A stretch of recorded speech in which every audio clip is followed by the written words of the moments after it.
33세에 100만 강자가 되었고 10년 후에는 세계에서 가장 큰 회사를 소유하게 되었으며 53세에 세계 최고의 부자가 되어서 당시 일주일 수입만 해도 100만 달러가 넘었던, 요즘으로 하면 100억 이상이 일주일에 들어오는 그런 인물이 있습니다. 바로 록펠러라는 사람이죠. 들어보셨을 겁니다.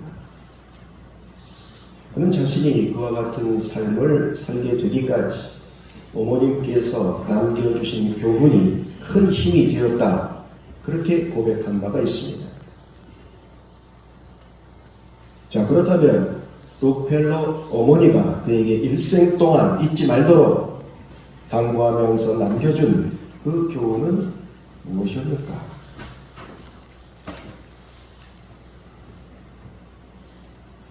첫째, 하나님을 친아버지 이상으로 섬겨라. 아버지가 생계를 위해 필요한 것을 공급하지만 더 중요한 공급자는 바로 하나님이시다. 둘째, 목사님을 하나님 다음으로 섬겨라. 목사님과 좋은 관계 속에서 하나님의 말씀을 듣고 따르는 것이야말로 축복의 지름길이기 때문이다. 셋째, 주일 예배는 본 교회에서 드려라. 하나님의 자녀로서 교회에 충실해야 하며 가능한 주일 예배만큼은 본 교회에 참석해서 예배 드리는 것이 중요하다.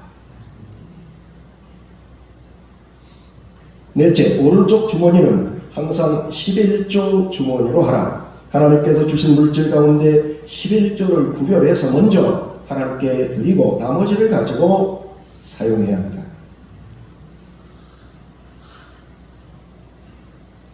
다섯째, 아무도 원수로 만들지 마라. 다른 사람과의 관계가 좋지 않으면 사람들이 거리를 두기 때문에 일마다 장애 요소가 될 수 있다. 여섯째, 아침에 목표를 세우고 기도하라. 하루를 시작하기 전 오늘 해야 할 일을 하나님께 맡기며 하나님이 모든 일에 함께하여 주실 것을 온전히 믿는 기도가 필요하다. 일곱째, 잠자리에 들기 전 하루를 반성하고 기도하라. 알게 모르게 계속적으로 짓는 죄를 가능한 빨리 회개하여 죄로 인한 어려움과 고통을 피할 수 있어야 할 것이다. 여덟째, 아침에는 꼭 하나님의 말씀을 읽어라. 하나님께서 말씀하시는 것을 들으려는 시간이 꼭 필요하다. 아홉째, 남을 도울 수 있으면 힘껏 도우라. 그리고 도와준 일에 대해서는 절대로 나팔을 들면 안 된다. 열째, 예배 시간에 항상 앞에 앉으라. 예배 드리고 말씀 듣는 일에 누구보다도 앞장서서 하려는 노력이 필요하다.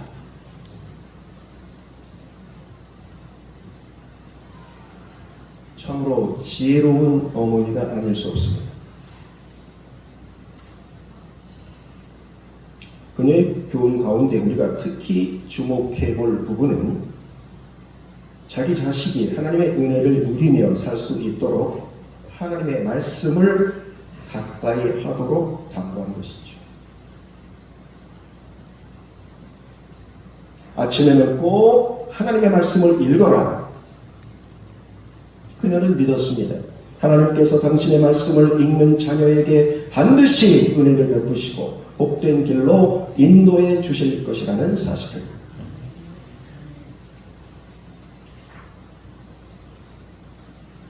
록펠러의 모친은 록펠러가 말씀을 가까이 하면서 하나님 중심의 삶을 살도록 하나님을 친아버지 이상으로 섬기라는 교훈을 주었고, 말씀을 전하는 목회자와 좋은 관계를 유지하는 것이 은혜 받는 비결임을 깨달아 목사님을 하나님 다음으로 섬기라는 다소 파격적인 교훈을 하고 있으며, 말씀을 듣되 적극적이고 능동적인 자세로 들을 수 있도록 예배 시간에 항상 앞자리에 앉을 것을 교훈했던 것입니다. 저도 그래서 어디 가나 신학대학원을 다닐 때도 맨 앞자리, 세미나에 가서도 앞자리 앉습니다. 교수님 침 튀기는 자리, 그 침을 맞아야 은혜가 임하거든요.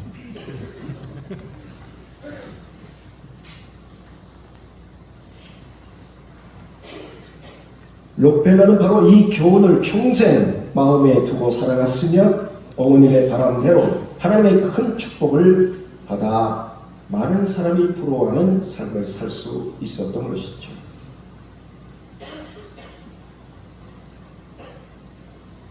록펠러의 인생을 복된 인생으로 이끌어 주셨던 하나님, 그의 말씀이 기록된 성경, 아시다시피 오랜 세월 악한 지도자들에 의해서 읽는 것 자체를 금지당하기도 했고 사람들이 읽지 못하도록 아예 불에 태워버리기도 했으며 나름대로 똑똑하다 자부하는 이들에 의해서 인간이 꾸며낸 책이다, 소설책이다 수없이 비판을 받아오기도 했습니다.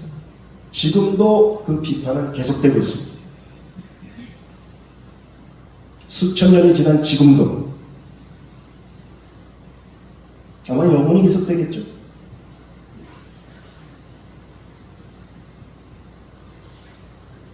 그럼에도 이 성경이 사람들의 손에 쥐어지고 읽혀지는 세계 곳곳에서 지금도 여전히 예수 그리스도를 믿는 사람들이 속천하고 있으며 전쟁터에 있는 병사들에게 가장 큰 위안이 되고 있는 것 누구도 부인할 수 없는 사실입니다.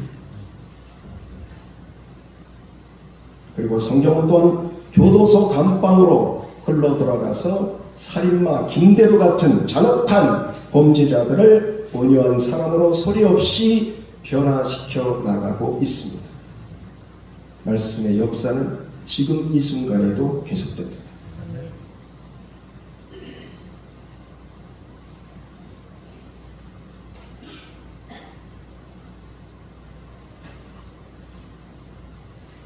엄상익이라는 변호사가 있습니다. 들어보신 분도 계실 거예요. 엄상익 씨. 이분이 감옥에 있는 수감자를 만나고 돌아와서 간증한 내용입니다. 교도관들에게 이끌려 한 남자가 다가왔다. 부리부리한 키에 쌍꺼풀 진 커다란 눈이었다. 저는 죄질이 나쁜 강도 사범입니다. 그 검사님 집을 털기 전에도 전과가 있었어요. 솔직히 죄의식조차 없었죠. 그저 본능이 이끄는 대로 했습니다. 그 결과가 저를 이렇게 한 거죠. 이렇게 순순히 자신의 죄를 인정하는 수감자는 보기 드물다. 그는 그동안 교도소 안에서 살아온 이야기를 하기 시작했다. 처음에는 그저 날뛰었어요. 이 안에서 수십 년을 보낼 거면 차라리 죽는 게 낫다고 생각했죠. 자살을 시도했고 교도관들에게 시비도 많이 걸었습니다. 나 자신을 어떻게 주체할 수 없었거든요. 밤에 잠도 자지 않고 밥도 먹지 않았습니다. 그냥 우리에 갇힌 맹수처럼 그렇게 살다 죽을 각오를 했습니다. 그러다 어느 날 복도 맞은편 감방에 있는 남자가 눈에 들어오더군요. 그 남자 역시 강도 사범으로 중형을 받고 수용생활 중이었어요. 그런데 그가 저하고 다른 건 항상 밝고 명랑하다는 것이었습니다. 야, 감옥에서 저렇게 생활할 수 있나? 밝고 명랑하게? 게다가 늘 책을 빌려다 밤늦게까지 읽고 새벽같이 일어나는 거예요.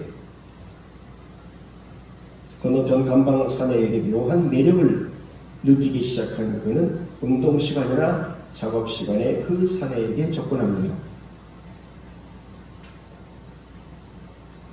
어느 날 그 사내가 그에게 책을 읽어보라고 권합니다. 세계 문학 전집.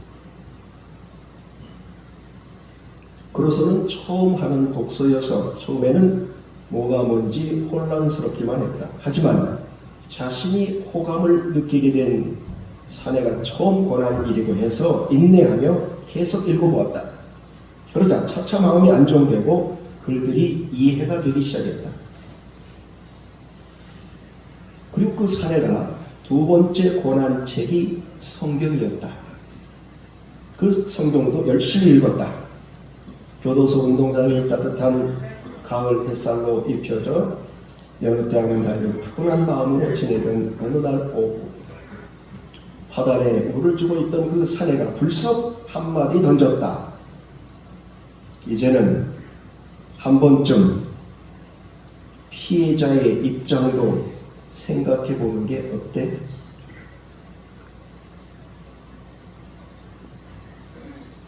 그리고 그들을 위해 기도해 보지 않겠나? 그날 처음으로 자신이 피해를 준 사람들을 기억에 떠올렸다. 돌이켜보니 자기의 불행을 세상 탓으로 돌리라고 말하는 악마의 속삭임에 놀아난 것이 아닌가 하는 생각이 번뜩 들었다. 그는 자신의 마음을 맞은편 감방에 있는 사내에게 털어놓았다. 사내는 죄는 문제가 아니라고 했다. 사람은 크건 작건 누구나 죄를 짓기 마련이지만 진짜 중요한 건 그 죄를 참회하느냐 아니냐에 달렸다고 사내는 말했다. 누군지 모르는 그 맞은편 감방 사내 얘기를 들으면서 나는 그가 감옥 속으로 들어와 계신 예수님일지도 모른다는 생각을 했다. 그가 마지막으로 남긴 말, 얼마 전부터 15권짜리 세계사 책을 읽고 있습니다.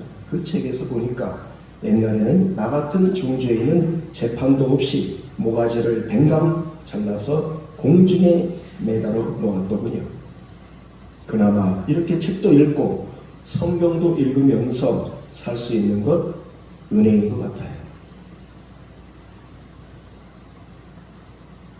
우리의 손길이 닿지 않는 감옥 깊은 곳에까지 우리 하나님 찾아가셔서 당신의 말씀을 읽고 변화된 사람들을 통해서 생명의 역사, 구원과 치유의 역사를 지금 이 순간에도 조용히 일으키고 계신 것입니다.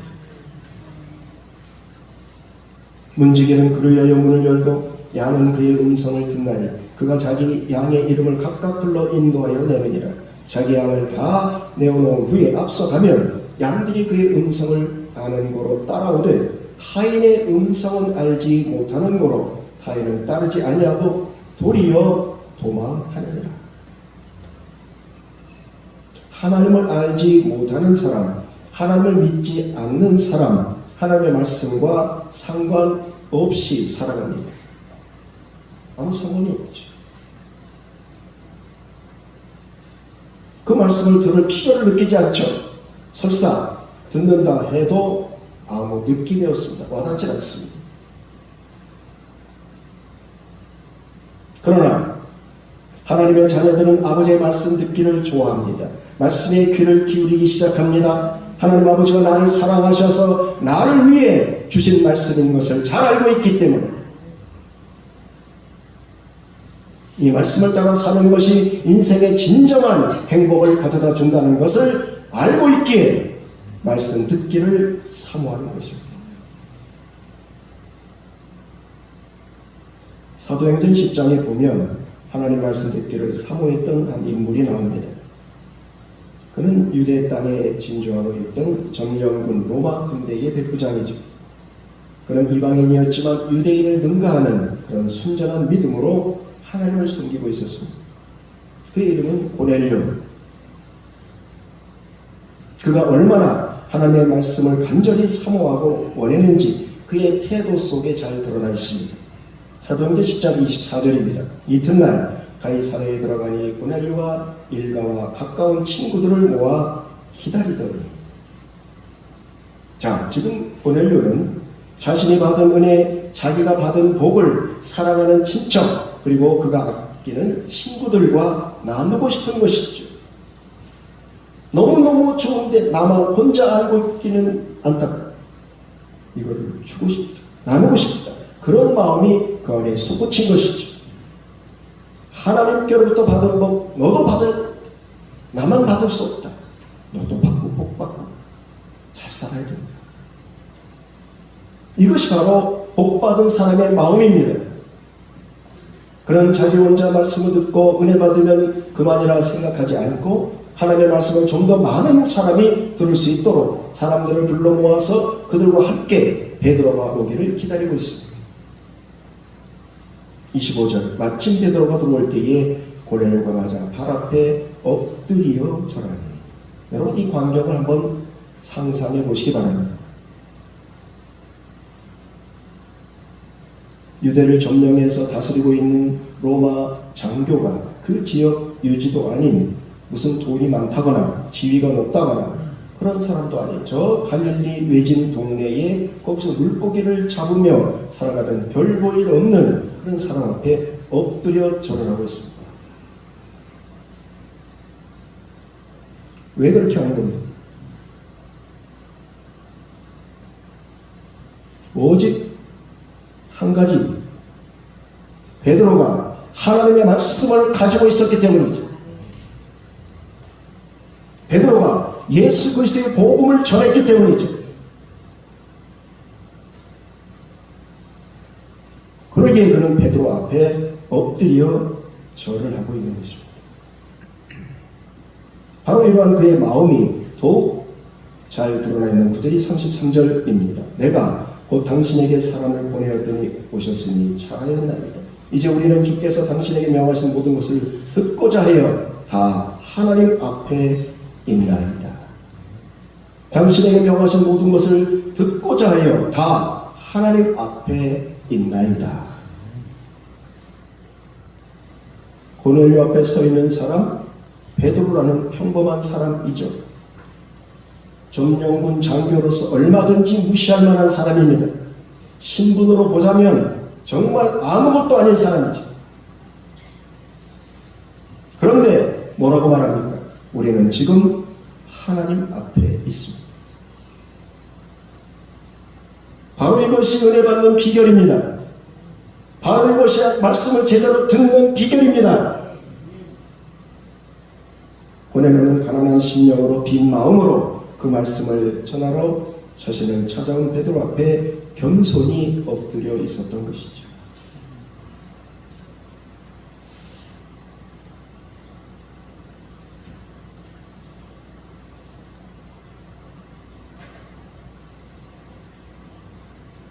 목사님, 왜 말씀을 들어도 은혜를 체험하지 못하는 걸까요?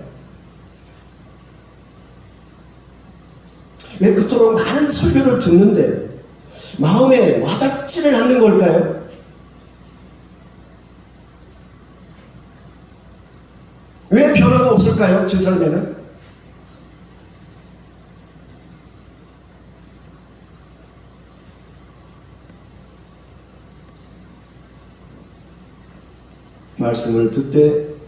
말씀을 듣는 자세가 중요하다는 사실을 여러분 잊지 마시기 바랍니다.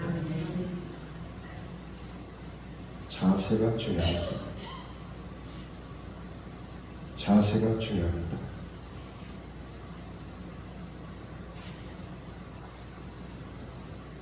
말씀을 듣되 말씀을 전하는 사람과 지금 어떤 관계를 맺고 있는가, 이게 아주 중요한 변수가 됩니다.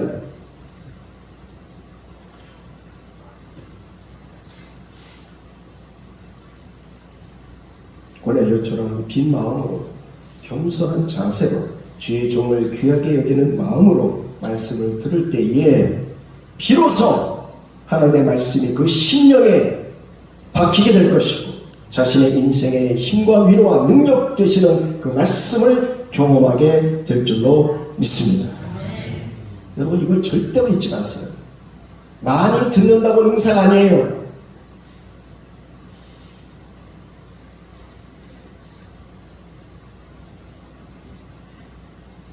오늘 본문은 우리에게 권면하고 있습니다. 이 예언의 말씀을 읽는 자와 듣는 자들과 그 가운데 기록한 것을 지키는 자들이 복이 있나니 때가 가까우니라. 사모하는 마음으로 말씀을 읽는 사람, 겸손한 자세로 말씀 듣기를 좋아하는 사람, 자신이 들은 말씀을 흘려버릴 수가 없습니다. 왜? 생명이 담겨있는 걸 알기 때문에. 예수 사랑이 거기에 담겨있기에.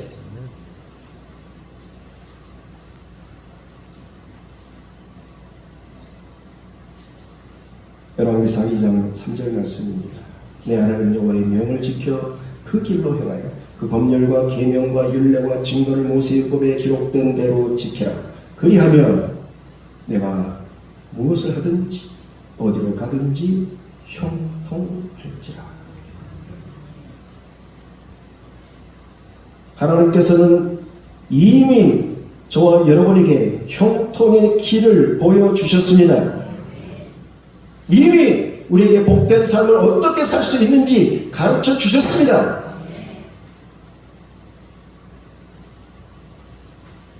그런데 왜 우리는 형통한 삶을 살지 못하는가? 왜 인생에 늘 불평불만이 그렇게 가득한가? 왜 늘 그렇게 모자란 게 많은가?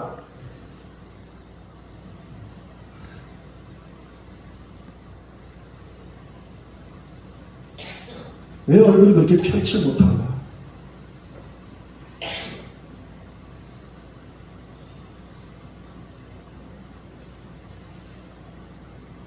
어린아이와 같은 마음으로 말씀을 받지 않았기 때문입니다. 주신 말씀을 지키지 못했기 때문입니다.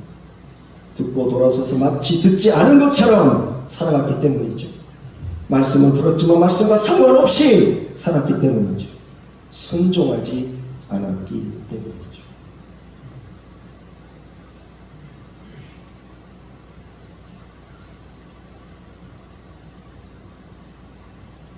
캐나다 빈민가에서 태어나서 당대 온 나라에 소문이 날 만큼 큰 부자가 된 깁슨이라는 사람이 있습니다.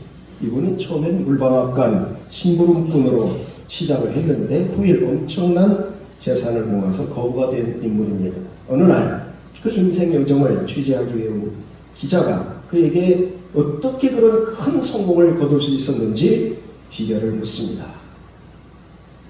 글쎄요, 굳이 성공의 비결이라고 한다면 세 가지 제 신념이 있습니다. 첫째, 절대로 술을 마시지 말 것. 아마 이 집안이 술 때문에 망한 것 같아요. 절대로 술을 마시지 말 것. 둘째, 수고하는 것, 고생하는 것을 싫어하지 말고 부지런히 일할 것. 셋째, 하나님을 믿고 만사를 의심하지 말 것. 이 세 가지. 이야기를 듣고 난 기자, 의아한 표정으로 말합니다. 아니, 그거 뭐 누구나 다 아는 평범한 사실 아닙니까? 별거 아니네. 그러자 깁슨이 웃으면서 이야기합니다.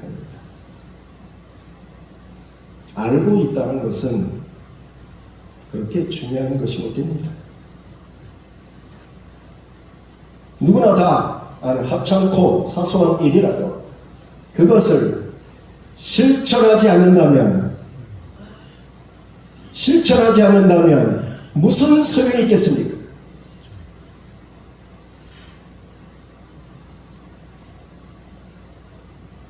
그렇습니다.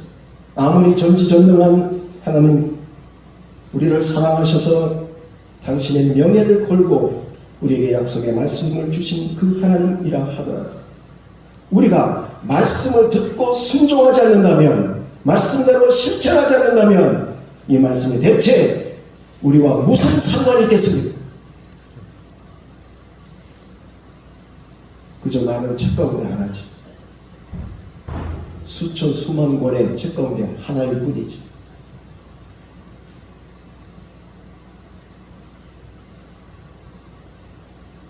모쪼록 말씀을 읽으시고 잘 새겨 들으시고 들으신 말씀을 그대로 지키실 수 있기를 바랍니다. 그럴 때에 말씀 가운데 약속하신 하나님 예비하신 하나님 여러분을 위해 준비해 놓으신 그 축복이 여러분의 것이 될 줄로 믿습니다. 북한에 몰래 성경을 들여보내는 사역을 하고 있는 한 사역자가 최근에 북한을 방문하고 나서 경험한 일을 들려줬습니다.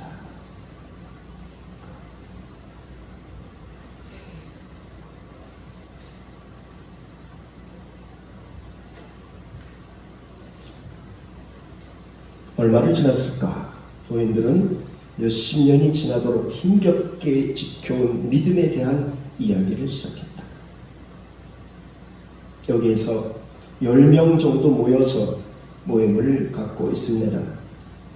10명이라고요? 10명이 함께 모이려면 감시 때문에 굉장히 힘드실 텐데 은혜이디요.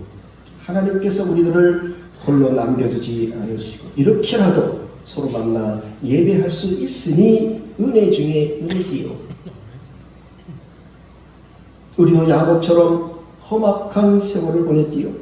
우리 앞에서 젊은 사람들이 먹지 못해 죽어가는 것을 보기도 하고 예수 믿는 것이 발각돼서 흔적도 없이 사라지는 사람들이 있는가 하면 본보기로 사람들 앞에서 총살시키는 못 볼 것도 보았습니다. 그런데 누구도 자기 외에는 믿는 성도들을 고발하지 않았습니다. 그런 모습을 볼 때마다 우리도 하나님을 배신하지 않고 믿음을 지키겠다고 다짐했지요. 너희는 담담하게 자신들이 지켜온 믿음을 증거했습니다. 한 명이 아니고 10명이 모여 예배할 수 있으니 감사하디요. 우리는 추워도 추운 줄 모르고 지냈습니다. 배고파도 배고픔을 모르고 지냈습니다. 아파도 아픈 줄 모르고 지냈습니다. 우리 10명은 몸도 하나 목숨도 하나입니다. 그런 우리를 전능하신 아버지께서 돌보아 주셨습니다. 혹시 성경을 가지고 계신가요? 성경책. 한숨을 담아 독백처럼 읊조리는 그 노인의 말이 방 안에서 맴돌아 울지 않으려면 더 눈물이 그렁그렁한 채 눈에 힘을 주는 노인의 양미간에 깊은 주름이 잡혔다. 성경을 한 번이라도 봤으면 소원이 없었습니다. 일꾼은 가져간 짐 속에서 북한어 성경 3권을 꺼내놓았다. 성경입니다. 성경을 받은 노인들은 한동안 말이 없었다. 이런 책은 처음 봅니다. 처음 봅니다. 여름인데도 누비 옷을 입고 있는 노인들, 성경을 손에 들고 어찌할 바를 모르다. 평생 단 한 번이라도 제대로 된 성경을 봤으면 소원이 없겠다는 북한 지하교회 성도들, 그들이 볼 때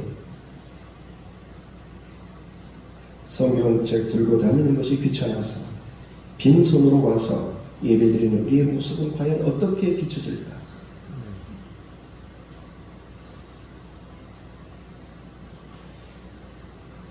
여기저기 성경이 널려있지만 일주일에 단 한 번도 꺼내 읽지 않는 우리네 모습을 볼 때에 성경을 한자 한자 베껴서 몰래 숨겨놓고 노트에 적힌 그 말씀을 애지중지하면서 생명처럼 소중하게 읽고 암송하는 그들은 과연 어떤 생각을 할까?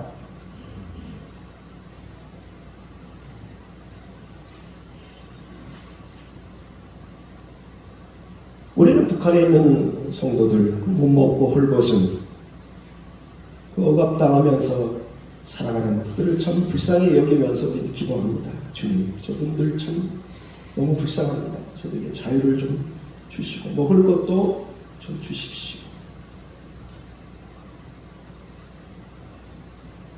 지금 신의지 지역은 홍수가 나서 다 쓸고 가는데 복구를 못하고 있습니다.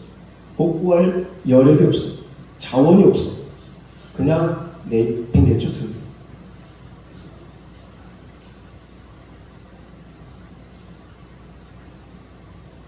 여러분, 정작 불쌍히 여김을 받을 사람이 누굽니까? 정말 불쌍한 사람들 누굽니까, 여러분?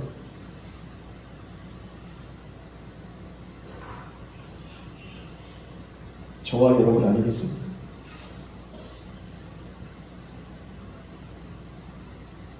영적으로 헐벗은 것은 북한 성도들이 아니라 바로 저와 여러분 아니겠습니까?